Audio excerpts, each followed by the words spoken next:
Look, I am the UFC champion. That belt is nothing more than a piece of tin when it's around Anderson Silva's waist. I am the people's champion, I am the linear champion, and I'm the best damn middleweight to ever live.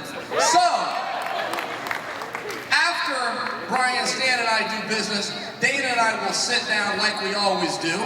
We'll review a whole bunch of Strike Force contracts. I imagine my paper airplane collection will get a lot bigger, if you guys know what I mean. And then we will decide if I will be granting Anderson Silva a shot at my championship. There's two things you can do. If somebody has steroids, you can kick them out and throw them away forever.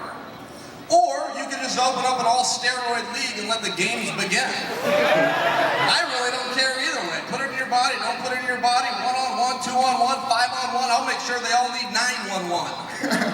By the way, how's Fedor? Is he awake yet? Did anybody wake Fedor? Is Fedor okay? Serious question. Is he okay? Well, they elected a liberal as governor. They had no way of knowing because he ran as a Republican. He bankrupted the state, banged his nanny, had a kid, retired. Why are you asking me? That's a weird question for an MMA event. This guy. Thank you. What do you mean what happened, Kevin? Are you talking about the night when I won the middleweight championship and they tarnished and took it from me after I whipped a man's ass for 25 minutes? He wrapped his legs around my head for 8 seconds and they declared him the winner? Is that what you're asking about? Because I'll tell you guys, it was a scene, man. This fight happened in the Bay Area. And that crowd, they were right down the middle. You had every sprite that could sashay across the bridge from San Francisco chanting, Anderson, Anderson. And you had every gangster in Oakland chanting my name. By the end of the night, the sprites and the gangsters had united, and they were all cheering for your man. Is that what you're talking about? Are you talking about the injustice they did to me over the past 7 months? My phone rings, they call me up, and they say, Chael, your testosterone level's too high. I say, well, how high was it? They said 0.7. I said, what's normal? They said 0.6. I said, 1/10?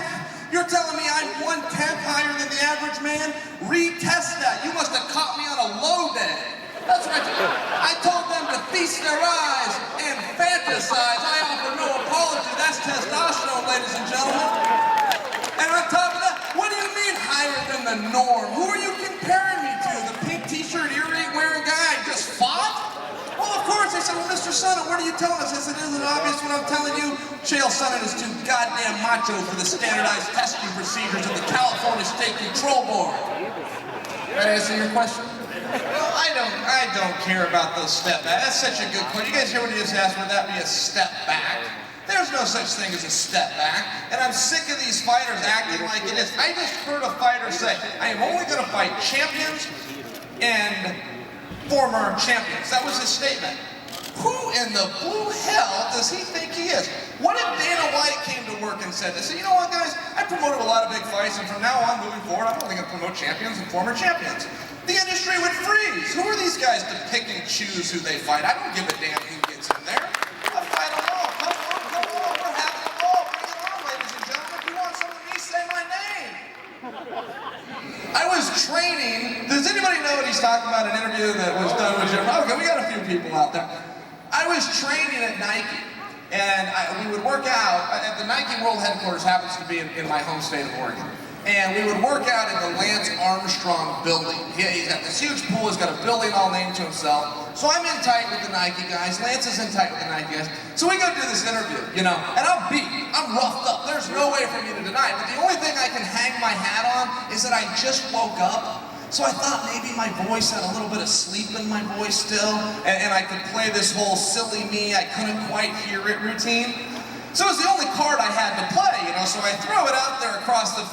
He's got the tape queued up. I had no idea he's got the tape queued up. It was a perfect storm because I just watched Floyd Landis say all of these things on a 2020 special. So I jump on the radio, all of a sudden I'm parodying Floyd. Floyd doesn't get recognized, my stuff goes to the top of the charts. Next thing I'm on Jim Rome, it's 8 in the morning and he catches me off guard. So I do this whole denial routine. Well, the guys at Nike really think, I'm telling them, it's not me. So they've got this like high-tech sound equipment at Nike, and something they call the Hive, where they make their commercials that are aired throughout the whole world. It's like super high-tech, and they're playing the tape when I say Lance Armstrong, but when I deny that I said it, versus when I say, you know, just something else that's got the os of Armstrong, and there was a different sound than the A. So now Nike, these major players at Nike start to get involved, and they want to like crack this forensic code and clear my name. And I'm sending them a text like, hey guys, you might want to back off on this. You know, I got roughed up on this one. We're gonna have to take the bump. So that's the way that went.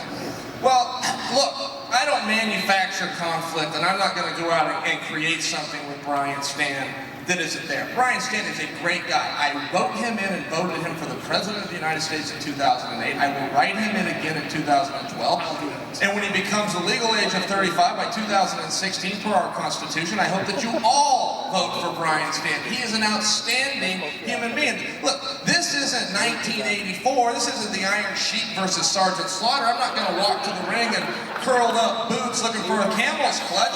I'm not the bad guy here. He's an American. I'm an American too. He loves the USA. I love the USA. But on October 8th in Houston, Texas, there's going to be a red, white, and blue ass whipping. That's what happened. I ended up in some hot water and I had to go before. I had to go to the principal's office, okay? And I'm sitting there in front of 12 good men who are going to judge my fate. They can send me through this door and I'm going to have to go away for a while. Or they can send me out the door that I walked in. And when I went in a velour tracksuit, white tennis shoes, and with my mouth shut. And before it was done, they said, Mr. Sonnen, do you have anything to say? And I said, before you decide my fate, know this. You can send me that way, or you can send me through that same door I just walked in, but as a public service, I will get rid of Anderson Silva. I will get rid of Lyoto Machida. I will take out the Nogueira brothers in the same night. I will personally burn Black House down. And they said, Mr. Sonnen, not guilty. Brought the gavel down, and I went on about my way. Did you see Rampage Jackson talking trash about you? I saw it, but I, for the life of me, couldn't understand a word he said. Listen, I speak 3 languages, 4 if you count Portuguese, which you shouldn't because they only use it in parts of the world that don't matter, but I still don't understand what he said. They got a whole room of people laughing. I'm going, wait a minute, I'm an intelligent guy, I can't understand, I need an interpreter. What in God's name is he saying? By the looks of his body language, he's got a problem with me. If he wants to walk his ass to the octagon, I'll happily kick it for him.